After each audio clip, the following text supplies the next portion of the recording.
Do we have too much government? We need to put people ahead of corporate profits. This system is so lopsided. This threat is a real threat to democracy. And I think that's really important. That's something we haven't been doing in this country for a long time. Where do you start? What do you do? How do you do it? Access to Democracy is sponsored by Thomson Reuters, providing legal professionals with the intelligence, technology, and human expertise they need to find trusted answers. Products include Westlaw, Practical Law, and Firm Central legal practice management software for small law firms. Thomson Reuters, the answer company. Online at thomsonreuters.com. Access to Democracy is made possible in part by a donation from Firefly Credit Union. Firefly is the new name of U.S. Federal Credit Union, which has proudly served the financial needs of the Greater Twin Cities community since 1925. At Firefly, we guide our members forward and give them the power to chase dreams by delivering the financial solutions they need to get ahead. From checking accounts to mortgages, we'll light the way. We are Firefly Credit Union, and this is Life Illuminated. And Dr. Charles Crutchfield of award-winning Crutchfield Dermatology in Eagan, acknowledged as one of the nation's best physicians. A Minnesota native who trained at the Mayo Clinic, Dr. Crutchfield personally treats all patients and states that experience counts and quality matters. Crutchfield Dermatology. Look good, feel great, with beautiful skin.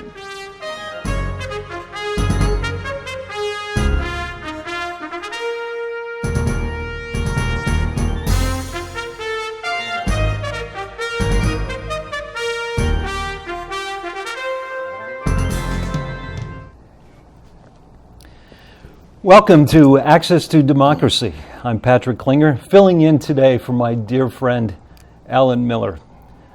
Today's guest is the founder and owner of a company that you may not be terribly familiar with, though you're likely very aware of a project they're responsible for here in Eagan.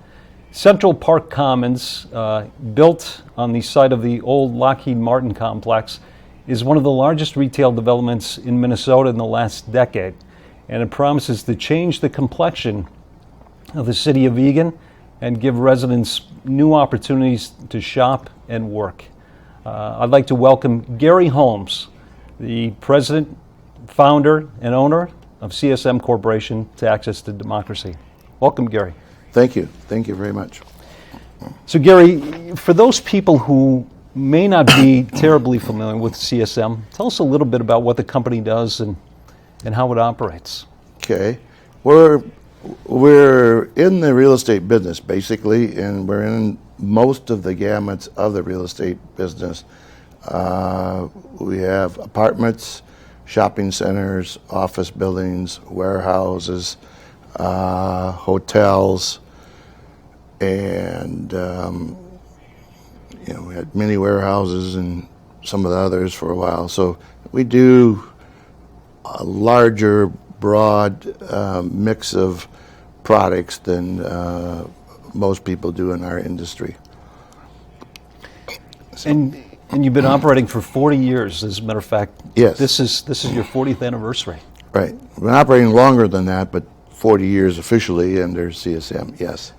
Now I know you're a legendary entrepreneur in Minnesota. You were inducted into the Minnesota Business Hall of Fame back in 2008. And I understand you started your career as an entrepreneur at a very young age with a very interesting story. So can you share that with us? Sure. I was in the Boy Scouts, and they had a product that we should sell door to door to earn money, and it paid yourself money, and then 20 cents a bottle of this chrome cleaner went to the troop to gather up money for camp every year. So we sold out all the chrome cleaner they had. So I had looked through, I think it was Boy's Life, and saw that there was a company that had everlasting light bulbs. And so I bought them, and they were long-lasting light bulbs. They never burned out. they'd send you a new one.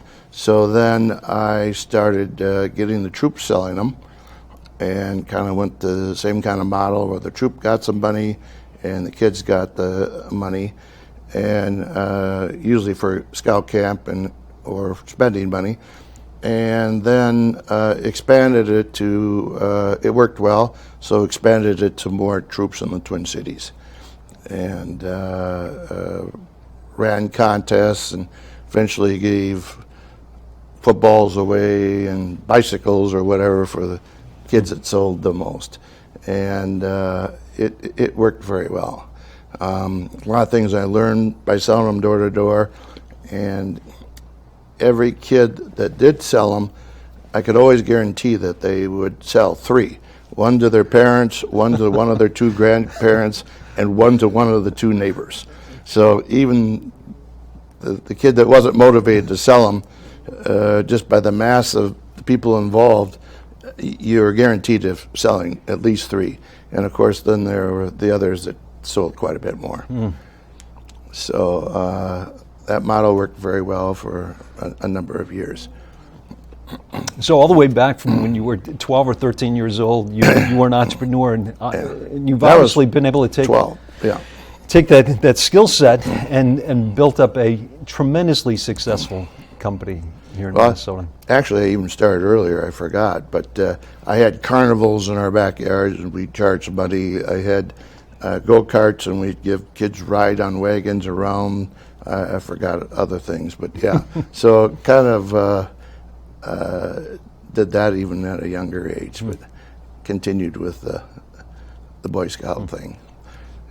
And then a neighbor of ours was involved in building apartment buildings.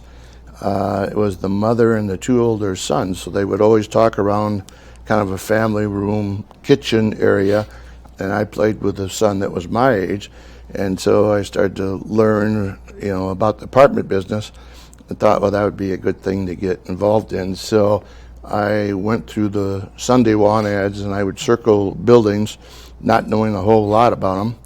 And every call you'd make on the telephone, you'd learn more about the lingo and what to say and what to ask. And I would take notes with a notepad on every one. And then eventually I bought one, and then went from that to buying a few others. Which eventually led to CSM and a project that really is a game changer for the city of Eagan.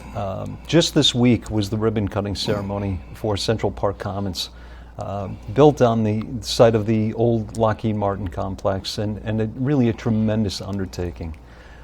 What made you believe that you could take a complex like that on such a large piece of property and turn it into a successful new shopping district?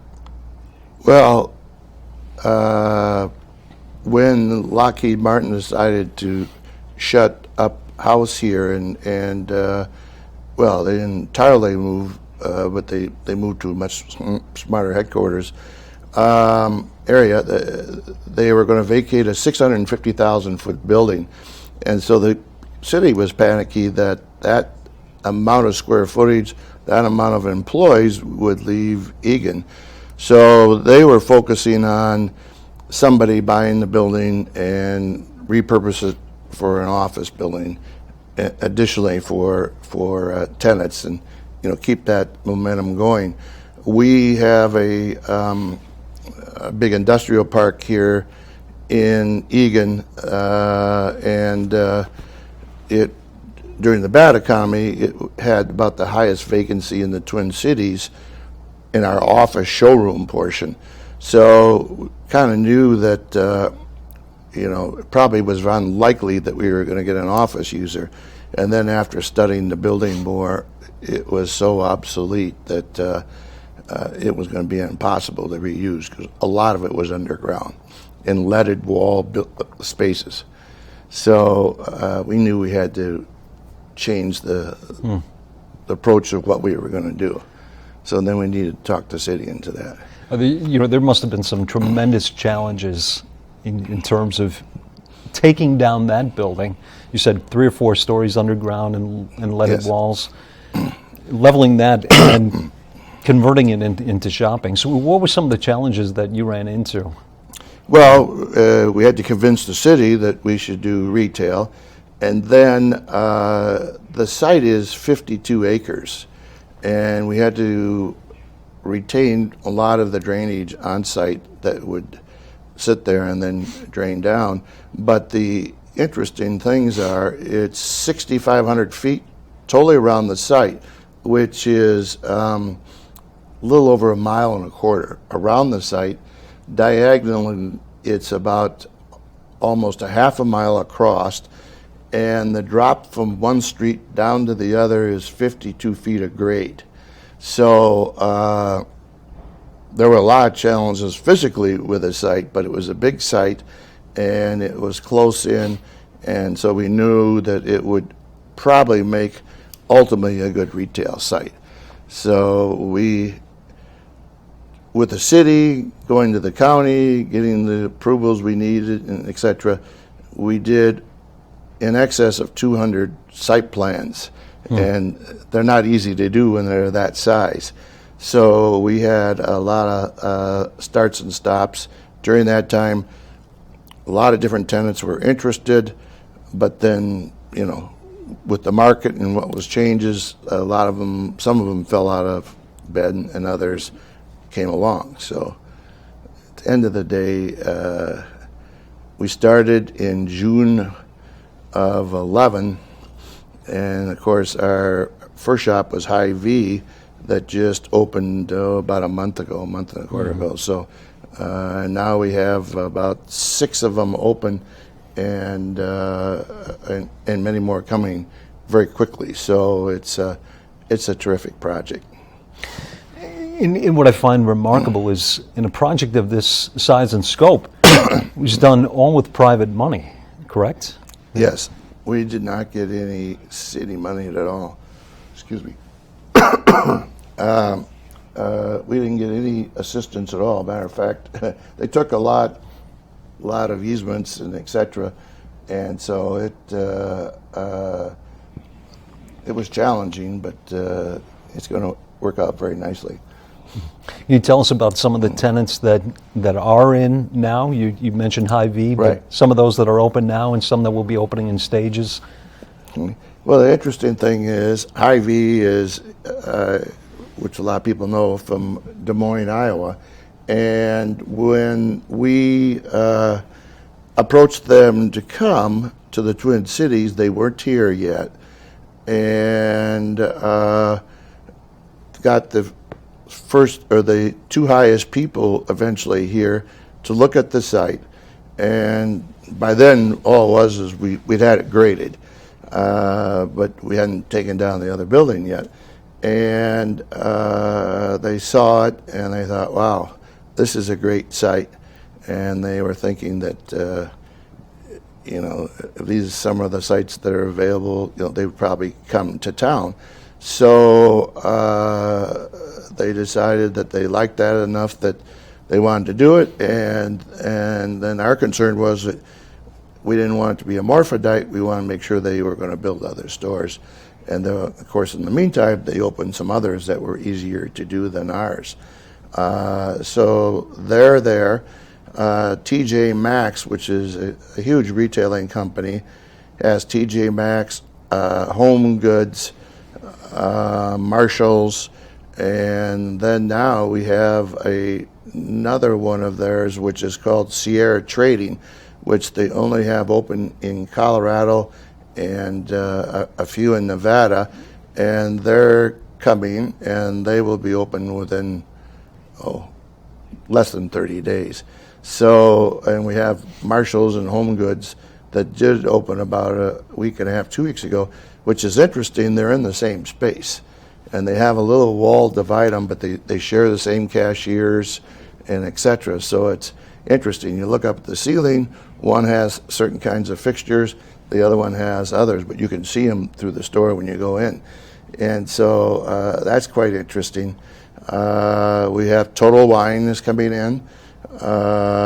We have also that's open right now is Hobby Lobby, the tile shops coming, and of course Fairview, which had a very small presence here, and they're going to have a location that's going to be roughly 3.5 times the size they have now.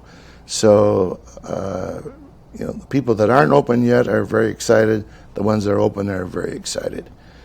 And the interesting thing is we've had people in from around the country that are in the retailing business, and what I've said to them, which is what I first saw when I went out there after some of these stores were open, it's not just a shopping center.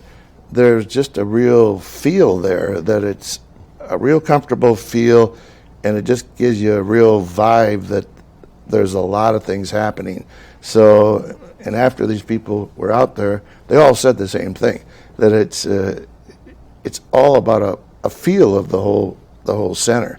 So we think we've developed something that's going to be terrific, and it's going to be something that the city will really be proud of. They already are, but it'll be really utilized a lot. So I get text messages with pictures on the weekend from people all over the Twin Cities that have gone there and said, wow, this is something, and send a picture back, and it's Saturday or Sunday, and they've been there. So IV is kind of the driver of that with their concept, and then a lot of these other retailers are coming out with their new concepts, and so it's going to be people that aren't in Eagan, and a lot of them don't have these concepts in the Twin Cities. So it's going to be very interesting. And there will be some restaurants as part of the complex, Right. too, correct? Yeah, we have a village with small spaces in it, and we also have a restaurant called Naf Naf. We have Punch Pizza, Our Taco.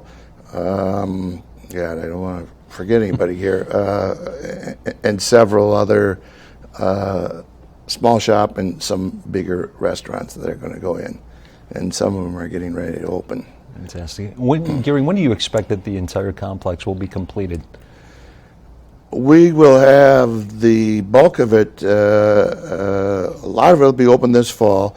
The village part of it is running later on kind of, our weather has been really bad. A bad summer, bad fall for rain and et cetera, but a lot of that will be, there will be some open this late 16, and I think the rest of those will be open first couple of months of 17, and a couple of the bigger retailers don't want to open, too late, and so they will save it till spring. So by spring we should be pretty well all done. Fantastic. Tell me how you determine that a project like this is feasible. I mean, when you look at a complex like Lockheed Martin, it's a huge building and a very big, muscular building, and you look at it and say, I can turn this into a shopping district. How do you go through that process of deciding that this is really, it's feasible and it's going to work? Well, we didn't have a lot of time to ponder it before we bought the site, so we had less than 30 days to decide we wanted to buy it. So once we bought it, we were pretty well pregnant with the site. We owned it. So now we have to figure out a use. And as I said, we decided office wasn't going to work. So, and then talking to the city, we decided we could go with mixed use. And so a number of tenants wanted to go. Some of these tenants early on wanted to go, but we were looking for some, bigger tenants besides. And so we just, it was a matter of trying to fit puzzles together all along to get them in there. And you really don't know till near the end if it, how well it's going to work. But it's the risk you take. But we thought we could, make it work. And so when we took the building down, instead of hauling all the material out, we salvaged a lot of steel, a lot of copper, and it would have been 350 loads of concrete going to the dump. which would have impacted the streets and et cetera. So we ground it all up, and the concrete is the base under the parking lot. So we tried to reutilize everything we could. You mentioned risk. I own a very small business, and sometimes some of the risks that I take keep me up at night. You're taking on a project of this size and scope. I mean, does that keep you awake at night sometimes? Or are you pretty confident in your team and your organization? And It's funny you ask that, because it hasn't been asked for quite a while. The person that used to ask that to me all the time was my mother. She says, "How do you sleep at night?" I said, "Well," and I can shut it off at night, and it doesn't bother me. And next day or tomorrow is a new day, and continue to look at it at that time. But no, I never did have a problem sleeping. So that's probably one of the keys to being a successful entrepreneur is being able to absorb that risk and be ready for the next day. I think so. I think if you did that, you'd get exhausted with the first couple of projects. So we would stay on, during the day, stay on it again, and of course to try to make it work. I like to try to solve problems, and so we would sit down and grind through numbers, costs, and et cetera, and layouts and what we could get for income. But probably halfway through the project, figured that we can make this work. So and then it's fun all the way along, but that's the real fun part, is when you really got a very viable project. So you're a successful businessman, but you also have a passion for helping budding entrepreneurs, and you put your name on it's the Gary Holmes Center for Entrepreneurship at the Carlson School of Management at the University of Minnesota. What prompted that decision, and when was that decision made?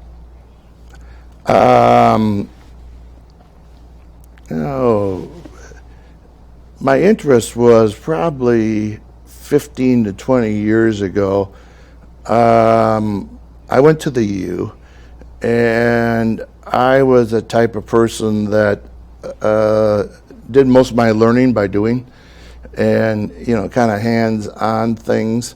And the bulk of the classes, I'd almost say 100% you took back then, were all theory, taught by people about theory, and et cetera. And when I got involved being a speaker over at the U in the Carlson School, and then helped to get the biological technical thing on campus, decided that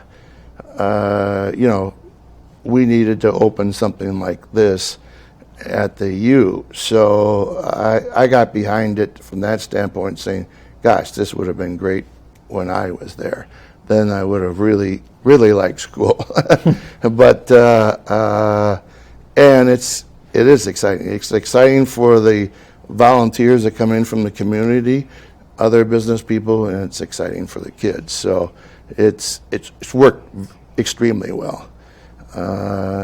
Pushed the staff that we had to exceed, and during the time that we've had it, almost every school in the country has an entrepreneur school, and we have over 1,900 kids in the program. So and from all segments of the university, the medical school, engineering, and et cetera, which is, they could all benefit. And we thought that would be impossible because a lot of the divisions don't work together, but it's just gravity took its place, and it's worked out great. Fantastic. Was there any business leader that you looked up to or mentored you when you were a young man of 12 or 13, or maybe a little bit later in life, that gave you some guidance, and somebody that you respected? That's asked of me too. I think anybody that was successful, I kind of looked up to. So as I look back, wasn't anybody that took me aside and said, well, here's exactly what you have to do. But I, at an early age, had enough contact with successful people in business that it became, easier. I sold the light bulbs in their commercial area, which were fluorescent lights and whatever, downtown after school. And I would go into purchasing departments. Target was just starting at that time. And so you would be in the office, and I'm in my Sunday suit, literally, took the bus down and got a briefcase. And these people would all be waiting to talk to the people there. And so it'd be near the end of the day, these guys would be exhausted talking to people all day, and they'd see a kid out there, 12, 13 years old, and they always wanted to know what he was doing out there. So they'd always have me in, and undoubtedly what would happen is I would start talking to him, and he'd say, just a minute, and he'd go get a couple of other people. He said, okay, keep going with your pitch. And, at the end of the time, I'd sell them light bulbs. After about a year going home on the bus, I thought, gee, if I could only stay this age forever, I'd have life made. Because everybody was amazed by, what I could do and what I could say and how it'd work, that was the key for a long time. So as a really young entrepreneur, successful people would gravitate to hear what I was doing, and then, they'd all lend a hand in some kind of, ideas or what to do. So it ended up just being lots of different people. Terrific. So it was great. And I sucked it up like a sponge. So. Last question. We have just a couple of minutes left. You have a great charity event every year that raises money for charity called Shop and Sip. So it's coming up in the next couple of months. Can you tell us briefly about that event?